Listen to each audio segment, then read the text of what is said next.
এই ভিডিওতে আমি শুরু করছি 9C এক্সারসাইজ এবং অতি সংক্ষিপ্ত থেকে শুরু করছি। এমসিকিউ যেগুলো আছে সেগুলো আমি অ্যাজ এ হোমওয়ার্ক হিসেবে রাখছি, যদি কারোর কোনো অসুবিধা হয় জানাবে। আমরা শুরু করছি অতি সংক্ষিপ্ত যে অঙ্কগুলো আছে 2 নম্বরের সেখান থেকে।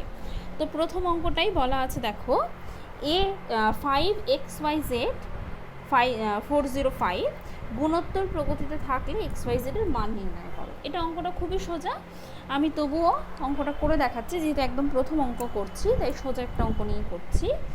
তাহলে 5XYZ আর 405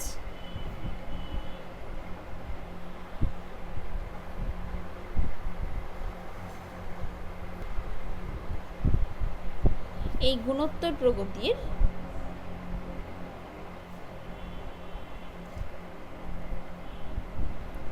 সাধারণ অন্তর প্রথম পদ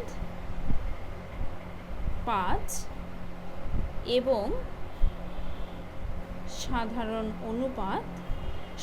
অনুপাত তো আমরা জানি না, তাই আমরা সাধারণ অনুপাতকে আর ধরে নিচ্ছি, ঠিক আছে, ব্র্যাকেটে লিখে নিলাম ধরি। তাহলে 1 2 3 4 5 405টা কততম পদ?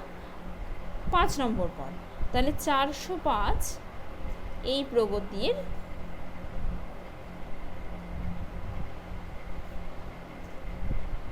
পঞ্চম বা 5তম পদ। সুতরাং 405 equals to a into r⁵ a equals to 5 ব্র্যাকেটে লিখে নিচ্ছি, বা 405 ইকুয়ালস টু 5 ইন্টু r⁴, ঠিক আছে। তাহলে আর ঘুরিয়ে যদি লিখি r⁴ ইজ ইকুয়াল টু 405/5 ভাগ করো, ভাগ করলে আসবে 81। দেখো 81কে আমরা কি লিখতে পারি? 3⁴। সুতরাং r ইকুয়ালস টু 3।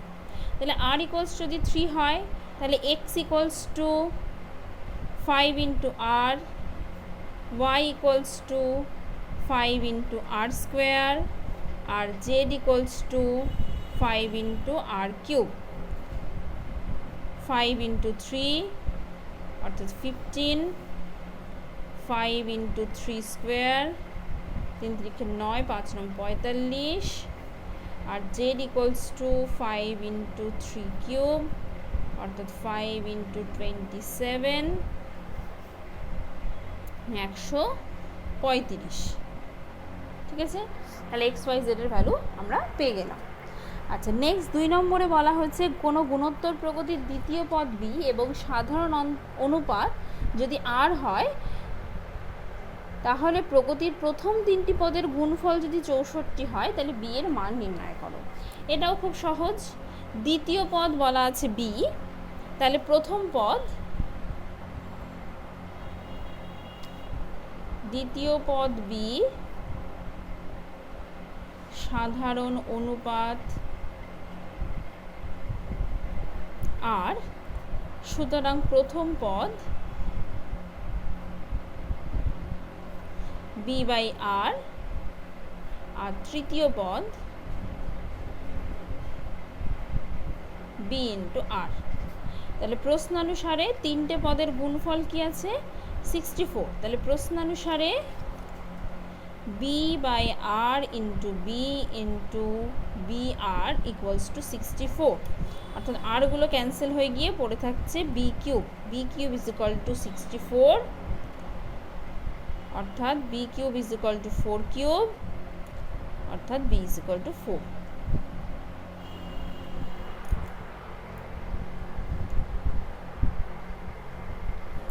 আচ্ছা, নেক্সট আমরা করছি 3-এর 3 নম্বর। একটা প্রগতি দেওয়া আছে √5 1 1/√5 1/5 গুণোত্তর প্রগতির চতুর্দশ এবং nতম পদ নির্ণয় করো। এটা কিন্তু খুবই সোজা, ঠিক আছে, আমি তবুও করে দিচ্ছি। এটা একটা গুণোত্তর প্রগতিতে আছে।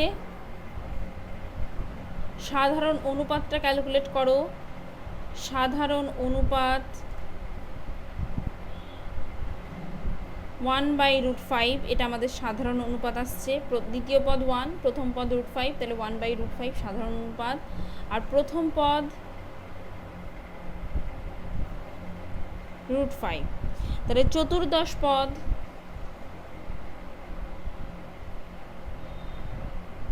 কি হবে?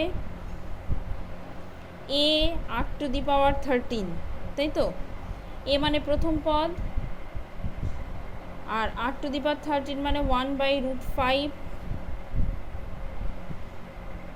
হোল টু দি পাওয়ার 13।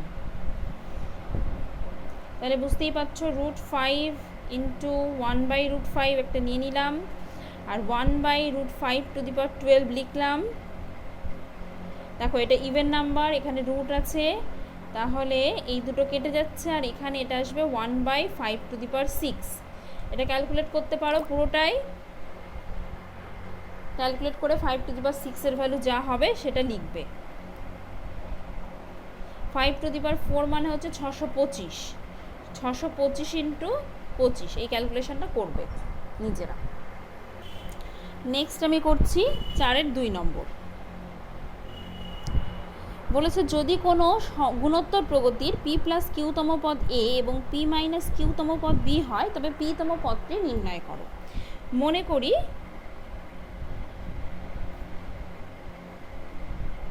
গুণোত্তর প্রগতির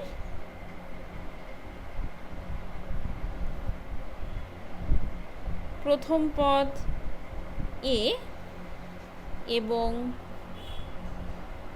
সাধারণ অনুপাত r। সুতরাং p প্লাস কিউতম পদ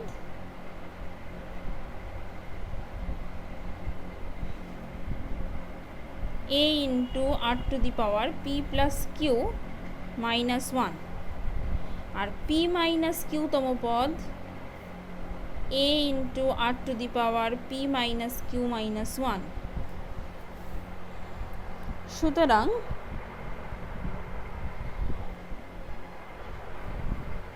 আচ্ছা, এখানে একটা জিনিস আমি বলে দিই, আমি প্রথম পদটা a ধরেছিলাম, কিন্তু এটা a ধরলে হবে না, কারণ p প্লাস কিউতম পদকে a বলা আছে। তাহলে এটা আমি a না লিখে a1 লিখি। যেহেতু a লিখে ফেলেছি, তাহলে এটা a1 লিখি, তাহলে আমাদের সুবিধা হবে। তাহলে প্রশ্নানুসারে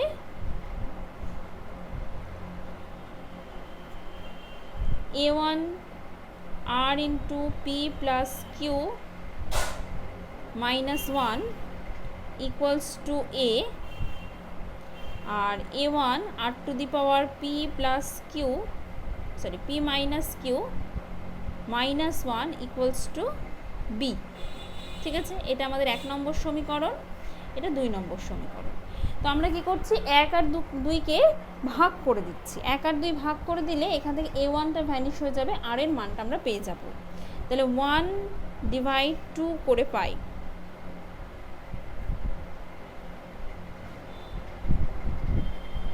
r to the power p plus q minus 1 minus,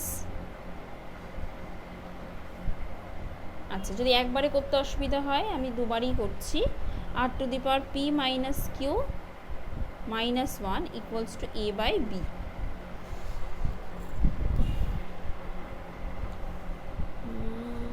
এখানে আর একটা কাজ করলেও হবে, আর এর মানটা ক্যালকুলেট না করে। আচ্ছা দাঁড়াও, আর এর মানটা আমি পরে ক্যালকুলেট করছি।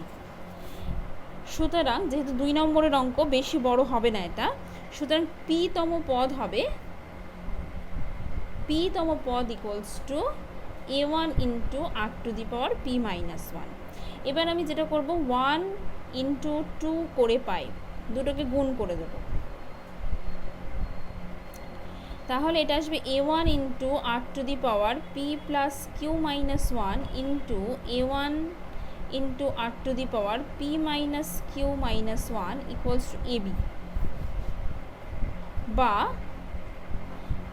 a1 স্কোয়ার আর এদিকে r to the power p plus q minus one plus p minus q minus one equals to ab, বা এটা a1 square into r to the power, দেখো দুটো p আছে অর্থাৎ 2p হবে, কিউ কিউ কেটে যাচ্ছে আর এখানে -2 হচ্ছে ab, বা আমরা a1 into r to the power p minus one whole square লিখতে পারি ইকুয়ালস টু ab, বা a1 into r to the power p minus one is equal to root over of ab। ঠিক আছে, তাহলে আমাদের p-তম পদ হবে রুট ওভার অফ ab। তাহলে আমাদের আর এর মান ক্যালকুলেট করতে হলো না। আচ্ছা, নেক্সট আমরা করব 5-এর 1 নম্বর।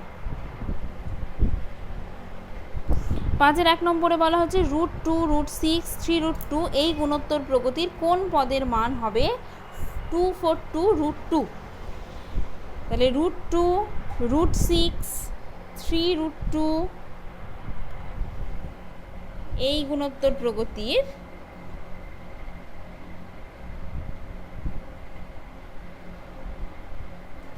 প্রথম পদ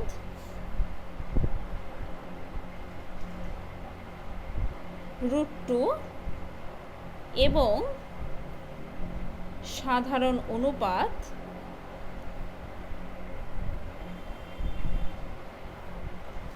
√6/√2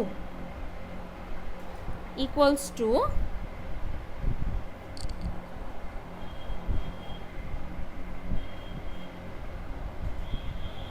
√3। সুতরাং আচ্ছা, মনে করি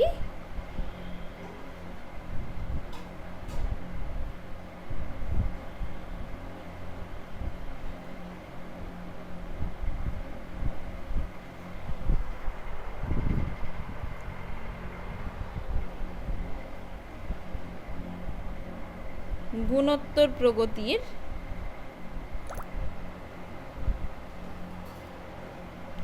n-তম পদ 243√2। সুতরাং আমরা এটা লিখতেই পারবো √2 into √3 two the power n-1 is equal two 243√2। তাহলে বোথ সাইড √2 ক্যান্সেল হয়ে যাচ্ছে, তাহলে √3 two the power n-1 equals to 243। এবার দেখো 243কে আমাদের 3-এর পাওয়ারে সাজাতে হবে। 243কে আমরা কিভাবে লিখতে পারি, দেখো 81 ইন্টু 3, তাই তো 81 ইন্টু 3, আর 81 মানে 3 টু দি পাওয়ার 4 ইন্টু 3। আচ্ছা, তাহলে এটা হয়ে গেল 3 টু দি পাওয়ার 5, তাহলে 3 two the power 5 is equal two 241। আমাদের সাজাতে হবে √3-এর ফর্মে, পুরোটাই সূচক আর কিছুই না, √3 টু দি পাওয়ার 10। তাহলে এটা লিখতে পারি আমি √3 টু দি পাওয়ার 10। সুতরাং n-1 ইকুয়ালস টু 10 বা n ইকুয়ালস টু 11, তাই তো। তাহলে n এর ভ্যালু হয়ে গেল 11, তাহলে 11তম পদ হবে এটা। আচ্ছা, নেক্সট 6 নম্বরে গুণোত্তর প্রগতির প্রত্যেকটির শূন্যস্থান চিহ্নিত স্থানগুলি পূরণ করো। শূন্যস্থান চিহ্নিত স্থান পূরণ করতে হবে। কিভাবে পূরণ করবে আমি 6-এর 3 নম্বরটা দেখাচ্ছি। 6-এর 3 নম্বর, প্রথম পদ আছে 0.1, তারপরে দেখো 3টে শূন্যস্থান, 4টে, 1, 2, 3, 4টে শূন্যস্থান আছে, 4টে শূন্যস্থান আছে। আর তারপরের পদটা আছে লাস্টের 000, 1 2 3 4, মানে 4টে 0, 3 2। ঠিক আছে, তাহলে গুণোত্তর প্রগতির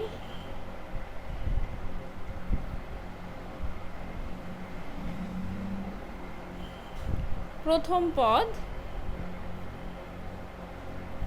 0.1 মনে করি সাধারণ অনুপাত,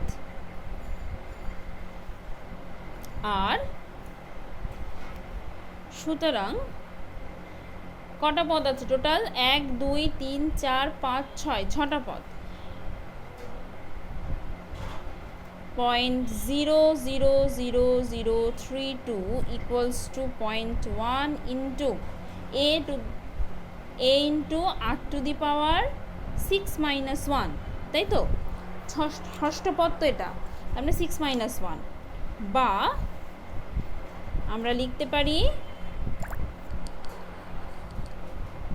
8 to the power 5 into 0.1 equals to 1 2 3 4 4টে 0 32, বা 8 to the power 5 equals to 0.000032 by 0.1।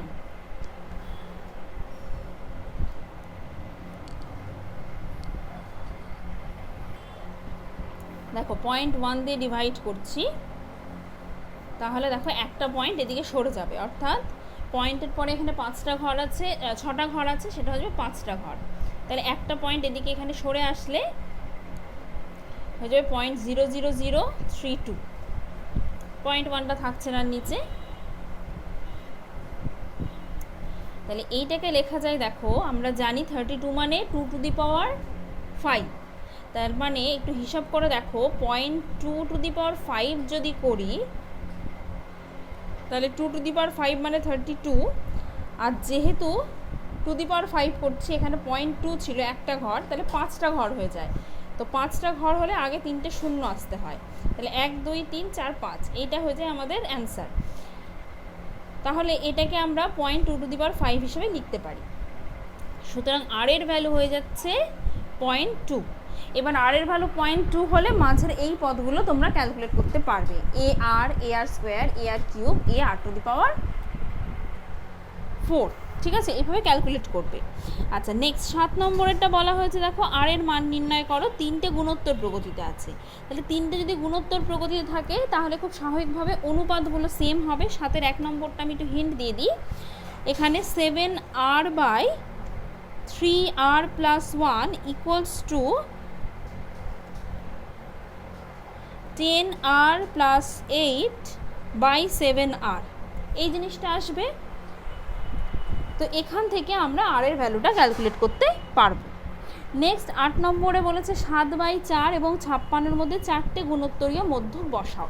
তাহলে 4টে গুণোত্তরীয় মধ্যক ধরো, প্রথমটা যদি 7/r হয়, তারপরেরটা এ আর, তারপরেরটা এ আর স্কোয়ার, তারপরে এ r cube, a r to the power 4, এইভাবে আমরা 4টে গুণোত্তরীয় মধ্যক বসাবো এবং লাস্টেরটা হবে 56। তাহলে টোটাল কটা টার্ম আসবে গুণোত্তর প্রগতিতে? 6টা টার্ম আসবে, যার প্রথম পদটা 7/4, তাহলে 6 পদটা হচ্ছে a r to the power 5, a r to the power 5 is equal to 56, যেখানে এর ভ্যালু আমরা জানি, তাহলে আর এর ভ্যালু ক্যালকুলেট করতে পারবো। আর এর ভ্যালু ক্যালকুলেট করলে এইভাবে পুরোটা ক্যালকুলেট করবো, যেমনভাবে এই অঙ্কগুলো করেছি ঠিক একই রকমভাবে। আচ্ছা, 9 নম্বরে বলেছে 3টে ধনাত্মক রাশি এ বি সি গুণোত্তর প্রগতিতে থাকলে দেখাও যে a plus C greater than 2b। আচ্ছা, এই অঙ্কটা আমি করে দিচ্ছি। 9 নম্বর, এখানে বলা হয়েছে এ বি সি গুণোত্তর প্রগতিতে আছে, এ বি সি গুণোত্তর প্রগতিতে আছে।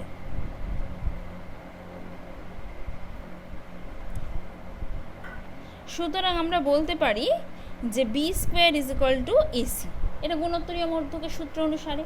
তাহলে একটা জিনিস খেয়াল করো, এখানে আমাদের 2b ক্যালকুলেট করতে বলেছে, তাহলে 2bর হোল স্কোয়ার করলে কি হয়? 4b square. তাহলে 4b square is equal two 4ac, 4b square is equal two 4ac। তো 4ac-কে আমরা কীভাবে লিখতে পারি? a প্লাস সি তার হোল স্কোয়ার মাইনাস এ মাইনাস সি তার হোল স্কোয়ার।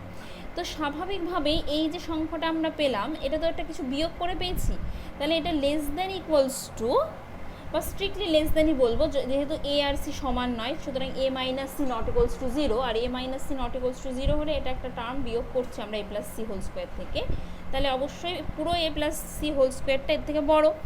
সুতরাং আমি লিখতে পারি 4b square is less than A plus C তার হোল স্কোয়ার।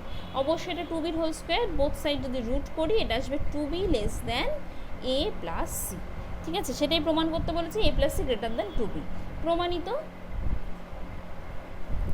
আচ্ছা, 10 নম্বরে বলেছে 3টে অসমান ধনাত্মক রাশি একই সঙ্গে সমান্তর গুণোত্তর প্রগতিতে থাকতে পারে কি? আমি ধরে নিচ্ছি এ বি সি অসমান ধনাত্মক রাশি।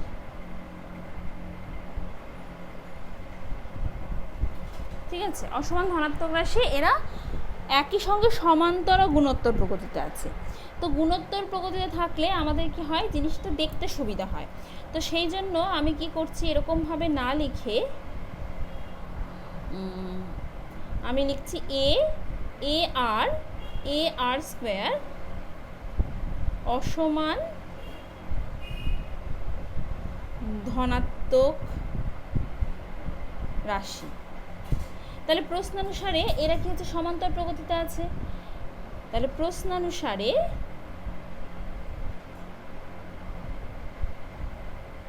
সমান্তর প্রগতিতে থাকার সূত্র হচ্ছে a plus a r square equals to 2ar। এবার খুব স্বাভাবিকভাবেই যদি a কমন নিয়ে এটা আসে 1 plus r square minus 2r equals to 0। তাহলে খেয়াল করো a ইন্টু 1 মাইনাস আর এর হোল স্কোয়ার ইকুয়ালস টু 0। তাহলে এখান থেকে আমরা পাবো either a is equal to 0 বা r ইকুয়ালস টু 1। আর r ইকুয়ালস টু 1 হয়ে গেলে এই তিনটেই হয়ে যাবে a, অর্থাৎ সমান। আর a ইজ ইকুয়াল টু 0 হয়ে গেলেও প্রত্যেকটা সমান হয়ে যাবে। সুতরাং এটা একটা কন্ট্রাডিকশন, মানে আমাদের যেটা ধরে নিয়েছিলাম তিনটে অসমান ধনাত্মক রাশি একই সঙ্গে সমান্তর গুণোত্তর প্রকৃতিতে থাকবে, সেটা কখনোই থাকা সম্ভব নয়। ঠিক আছে, এটা গেল আমাদের অতি সংক্ষিপ্ত পার্ট। নেক্সট ভিডিওতে আমরা সংক্ষিপ্ত এবং দীর্ঘ নিয়ে আলোচনা করব।